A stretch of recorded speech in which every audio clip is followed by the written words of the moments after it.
course, puts a smile on your face because you happen to be an ice fishing nut. So this is great for you. Hey, Jeff, just to let you know that although it's minus 15, sounds cold. Angela and I talked to some guys up in the Arctic Circle the other day. It was minus 22 the other day. And then I got an email from our friend Ray Colrus in Alberta yesterday, minus 38. There you go, buddy. Minus 38's coming this way then. Okay. Oh, man. What's the coldest you've ever experienced, Jeff? Minus 40 up in Timmins, but last winter we had minus 35, minus 36 in this area.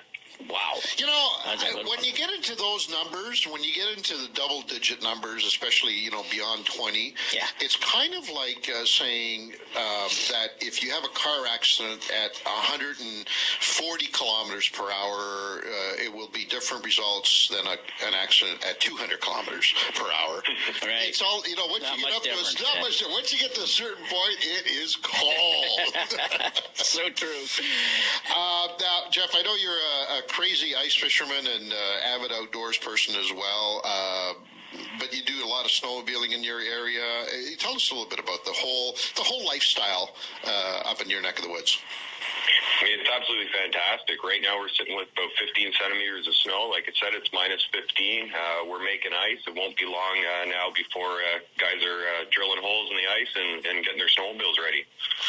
Now, when you say here, give folks a sense of geography. People are maybe listening to the program from the GTA area. Yeah, so we're just over 3 hours from Toronto, 3 hours from Mattawa. We're just beside North Bay, and we're on the north side of Algonquin Park between Lake Nipissing and the Ottawa River. Okay, so if you drove right straight east on 17 from North Bay, you'd be Mattawa, right? Is that correct? You'd be in the Mattawa Bonfield area, yep. Okay. Now, Jeff, in our neck of the woods here, if you're a novice ice fisherman, for example, I mean, the first thing you learn is that you have pretty limited areas that are within an hour's drive from you. You think of Lake Simcoe, you think of Scugog.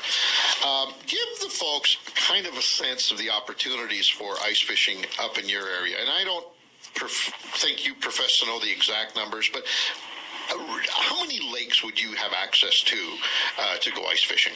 Oh, it's in the hundreds of lakes. I mean, we've got large lakes like Lake Nosbonsing and Talon Lake, but there's hundreds and hundreds of small, deep little lakes out there that there's no cottages on them or camps. They're just little dot lakes full of fish.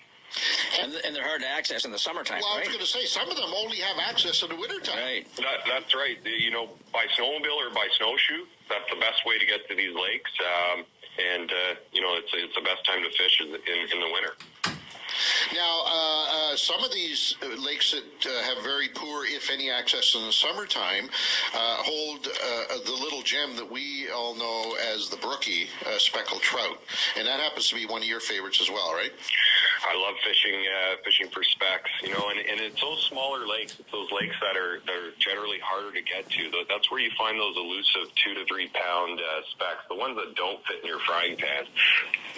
Oh, those are nice, and they're impressive looking when they come out of the hole. It's like, wow, look at this thing. They are. The colors on them are just fantastic. Oh, yeah, for sure. Now, in those areas, and especially in the more remote lakes, is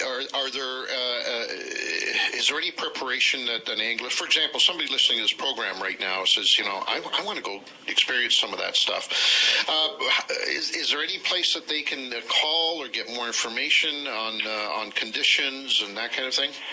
Well, that's where our local lodge operators come in. We've got a few in the area that, everything from Sunnyside Camp on Lake Nosbonsing that has ice fishing huts right out front to places like Cedar Gables Lodge in Bonfield, or even an eco-operator called Nature's Harmony located in the Laurentian foothills. They offer winter glamping and Mongolian yurt accommodations, but these people, these lodge owners, are a wealth of knowledge as far as how to access the back lakes, the best way to get there, and some of them will even make it a point to go out with you for the day. So, just getting in contact with a local lodge owner is a great resource. By the way, you just hit the sweet spot with me. For years, I know what's coming here right now. I've said I've always wanted to spend the night in a yurt. Just the word yurt. I'm intrigued by yurts. I want to spend a night. Anybody has a yurt that they want to share with me? Call into the show. I want to go. I want to spend a night in a yurt. Well, you got to come up then, Angelo. I'm going to have to. Now that I know you have yurts up there. You know what? You're looking for 5-star combination everywhere else, and then you want to sleep on a yurt. I want to experience it. Okay. Sounds absolutely fantastic, my friend. And I know the area relatively well in summer conditions, and I've heard of the incredible winter. Now, you guys are hooked up to the main snowmobile trail here in Ontario as well? Absolutely. We're right on the Raft Tour, which is, the famous snowmobile tourism route. The Bonfield, North Bay, and Mattawa snowmobile clubs do a fantastic job.